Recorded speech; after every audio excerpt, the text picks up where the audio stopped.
Saudações a todas e a todos. O assunto dessa aula é sobre a independência das colônias da América Espanhola. Aí na esteira, né, da independência das 13 colônias inglesas, final do século XVIII, início do século XIX, começarão aí os movimentos também de independência das colônias espanholas aí espalhadas pelo continente americano, especialmente na América Central e América do Sul. Lembrando a vocês que algumas características da colonização espanhola na América, quanto à administração colonial, a Espanha instituiu no continente americano os chamados vice-reinos. Então, você tem lá na região do México, na América Central, o vice-reino do México, na parte norte da América do Sul, na região que divide com o Mar do Caribe, o vice-reino de Nova Granada, na parte da região andina e costa do Oceano Pacífico, o vice-reino do Peru, e no sul da América do Sul, o vice-reino do Prata. Então, lembrando a vocês, com exceção aí dessas colônias inglesas na América do Norte, na costa atlântica, as colônias inglesas, e na América do Sul, na costa atlântica, a colônia portuguesa do Brasil, o restante era espanhol, né? Então, ela monta esses 4 vice-reinos para melhorar a sua administração colonial, né? Então, é a partir desses vice-reinos que vão surgir os movimentos de emancipação, os movimentos de independência, as guerras de independência da América, na América Espanhola. Eu compartilho com vocês o PowerPoint para a gente já ir apresentando para vocês, para nós melhorarmos seguir o nosso roteiro, né? Então, está lá a crise do sistema colonial espanhol. Começaria dizendo para vocês de como é que o sistema colonial espanhol se deu na América. Já expliquei administrativamente. Uma centralização política muito forte, porque na América Espanhola a presença da administração espanhola aqui no continente americano, ela se fez precisa. O pacto colonial funcionou com exatidão, né, no seu rigor, né? Então, começa aí a partir do advento da Revolução Industrial na Inglaterra, no século XVIII, o movimento iluminista, a independência dos Estados Unidos, né? Eu vou falar daqui a pouco. A Revolução Francesa.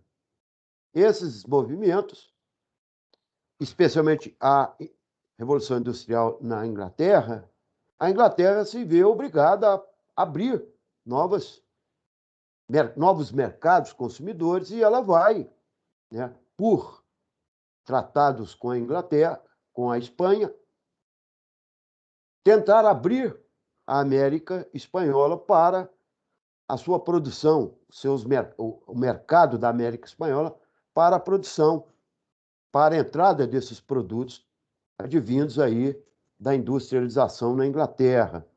E aí você tem algumas concessões, por exemplo, Tratado de Utrecht com a Espanha, entre Inglaterra e Espanha, que vai começar a abrir o mercado ou o pacto colonial espanhol para a Inglaterra, né, com concessões, né? Um navio por ano podia vir negociar, etc., né? Outros navios trazidos traficantes de escravos vendendo para a América Espanhola. Então, essa abertura, aliada às contradições sociais aqui existentes na América Espanhola, especialmente a insatisfação dos crioulos. Então, nós já falamos anteriormente, a pirâmide social imposta pela Espanha ou instituída pela Espanha aqui no continente americano se dava assim: os chapetones, os espanhóis nativos, eles tenham todo o direito político, administrativo, jurídico, eclesiástico, né? Abaixo deles, os crioulos, filhos desses chapetones, filhos desses espanhóis, mas nascidos no continente americano, era uma aristocracia senhora de terras, de minas, de propriedades, né? Mas a essa aristocracia era proibido a administração política, aos cargos superiores de exército, né? Então, no topo da cadeia social estão os nascidos na Espanha, os chapetones, né? Esses crioulos formando a grande aristocracia americana, espanhola, eram impossibilitados de ascender esses cargos políticos, cargos de exército, cargos administrativos, né? No entanto, eles possuíam o poder econômico. Abaixo você tinha os mestiços, né? Índios com brancos, uma população de trabalhadores, né? E trabalhadoras. Os indígenas, na sua grande maioria, na América Espanhola. Aqui, por exemplo, não houve uma dizimação maciça, como houve na América Portuguesa, porque, sendo muito populoso esse continente, essa população foi utilizada como mão de obra. E, no final, lá na base da cadeia social, estão os escravos, especialmente trazidos para as ilhas das Antilhas, para trabalhar nas grandes lavouras canavieiras.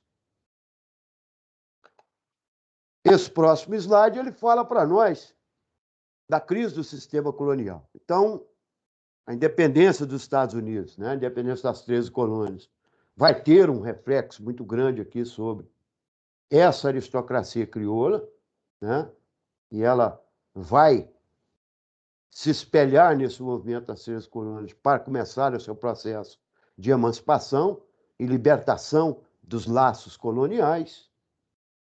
A partir de 1822, com a doutrina Monroe, isso, né, se concretiza mais. Nós vamos falar da doutrina Monroe em outro momento, que os Estados Unidos voltam para ajudar essas nações agora recém-criadas no início do século XIX.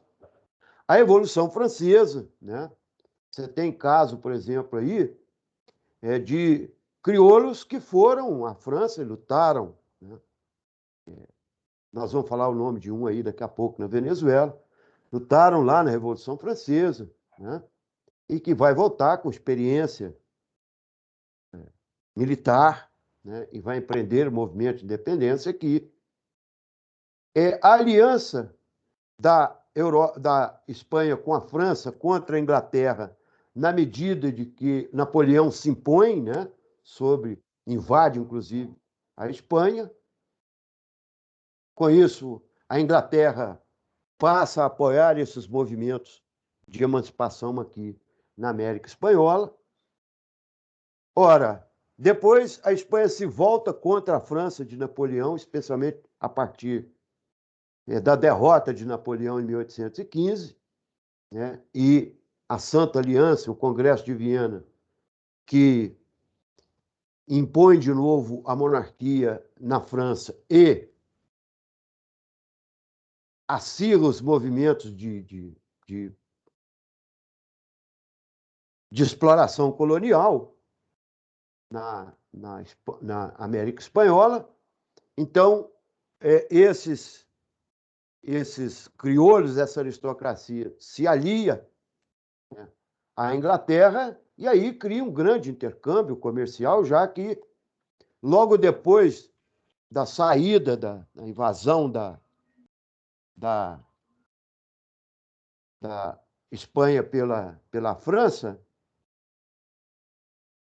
logo o fim da invasão da França na Espanha, há uma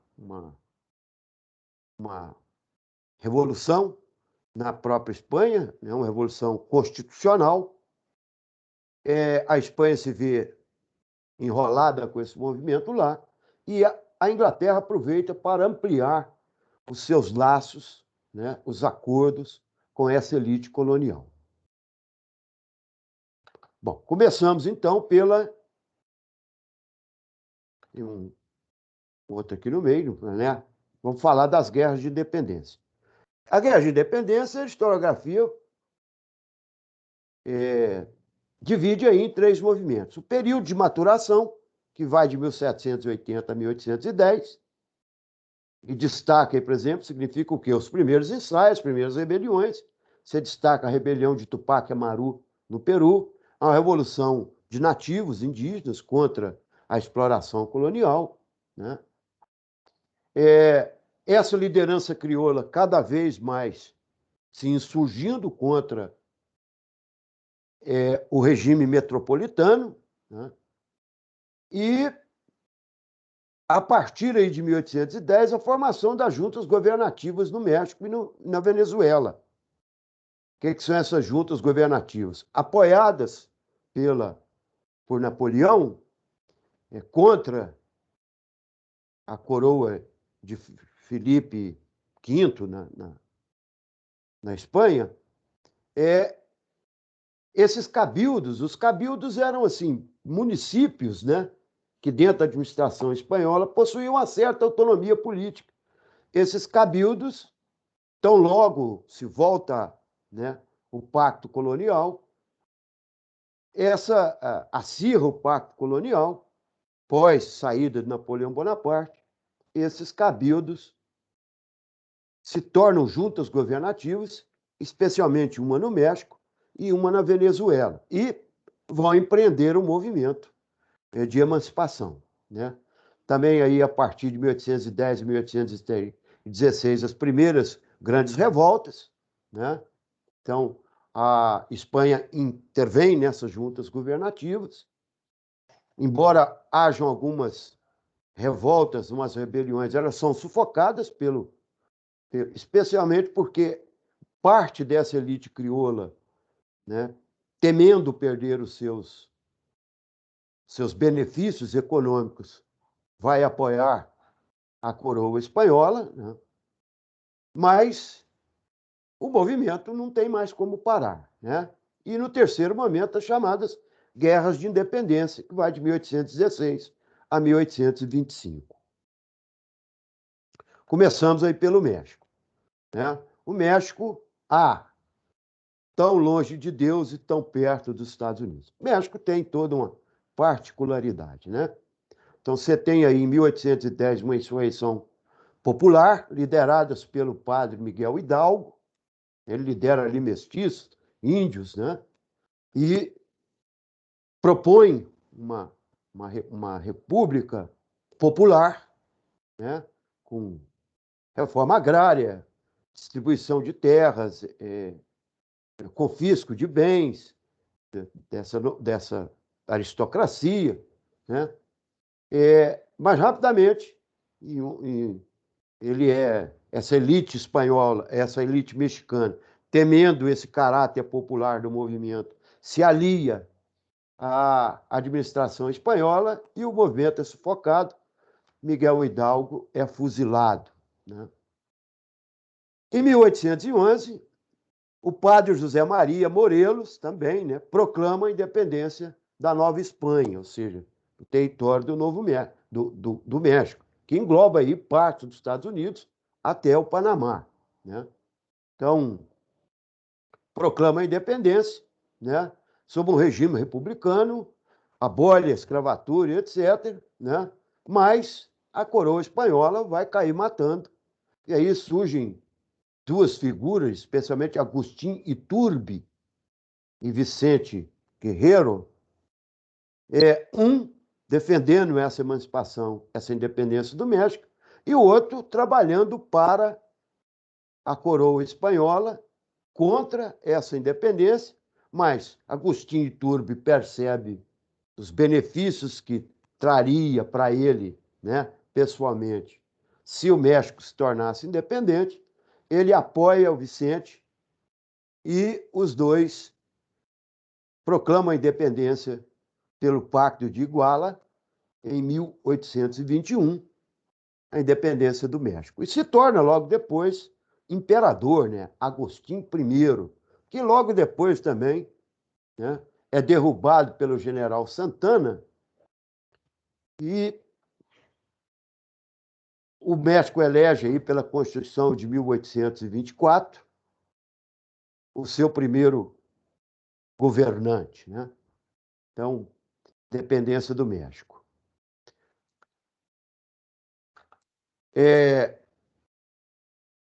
A independência da Nova Granada, que é a região ao norte da América Latina, né, da América do Sul, região da Colômbia, do Equador, do Panamá e da Venezuela, se dá primeiro por Francisco Miranda, né, que proclama a independência da Venezuela em 1811.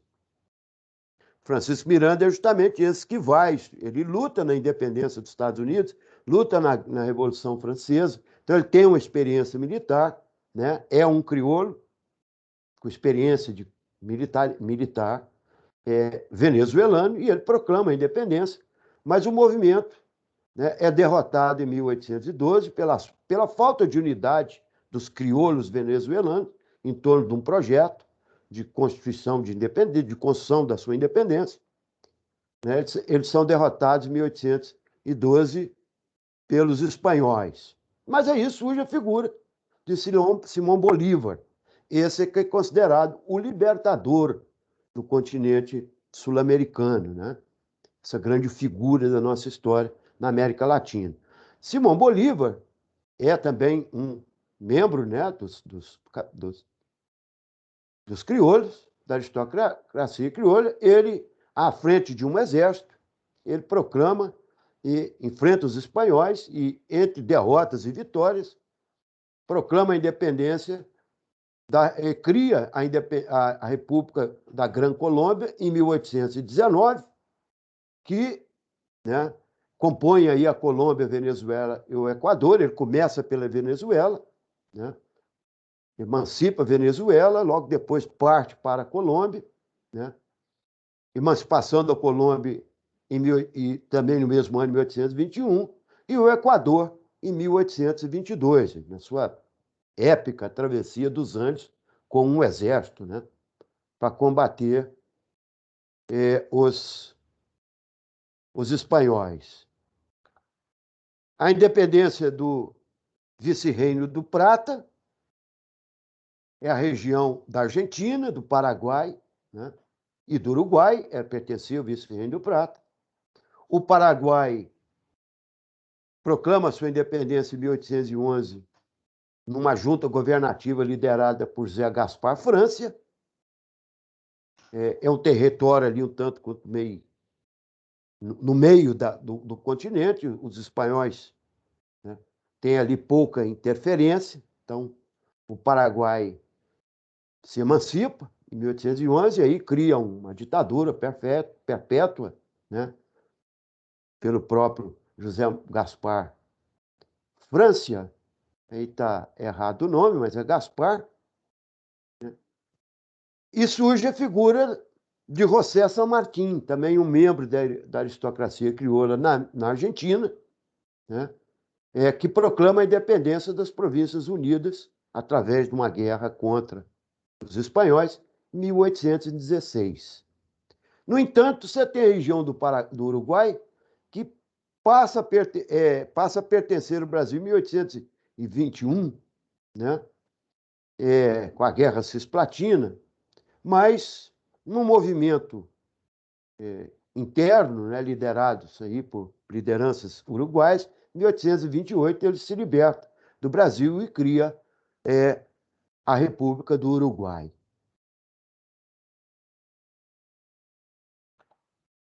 Sobram aí, né, a independência do Chile, do Peru e da Bolívia. É nesse momento que tem a união entre os exércitos ao norte, liderados por Simão Bolívar, e ao sul, liderados por José San Martín, né?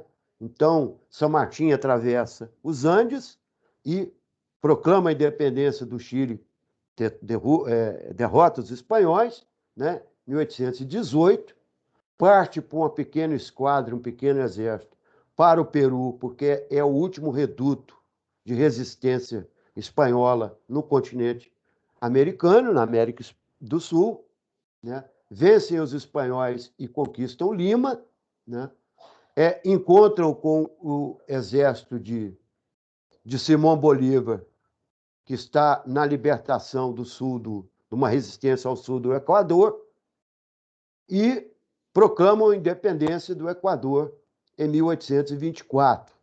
Dizem que é uma conversa aí entre Simão Bolívar e San Martín, né, logo depois da conquista de Lima, e José San Martín sai do cenário desse movimento e não se fala mais nele na história.